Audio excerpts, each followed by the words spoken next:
আজকে বানিয়ে নেব দুর্দান্ত স্বাদের বেনুনি খাস্তা খুরমা।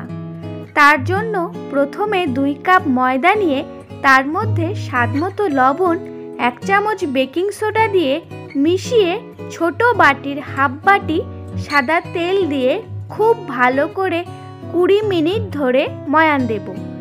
যখন এই রকম মুঠোয় দলার মতো হবে তখন অল্প অল্প জল দিয়ে মেখে ডো বানিয়ে নেব এই রকম ভাবে।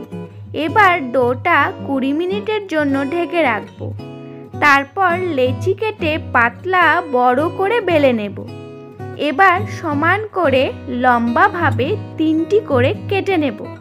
তারপর মাথার দিকে চেপে দিয়ে এইভাবে বেনুনি যেমন করে গাঁথে সেইভাবে গেঁথে দেব।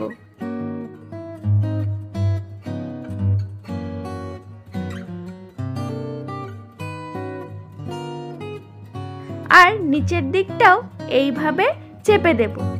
এইভাবে সবগুলোর ইচ্ছে মতো ডিজাইন করে নিয়েছি। দেখুন, দেখতে আবার গয়নার মতোও লাগছে। এবার তেল গরম করে একটা করে ছেড়ে দেব। একদম লো আঁচে এপিট ওপিট সোনালি করে ভেজে নেব।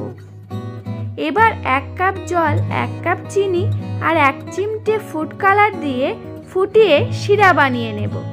তারপর শিরায় সবগুলো দিয়ে মিশিয়ে কিছুক্ষণ রাখব।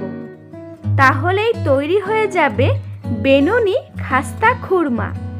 দেখতে যেমন দারুণ, খেতেও তেমনি আগুন।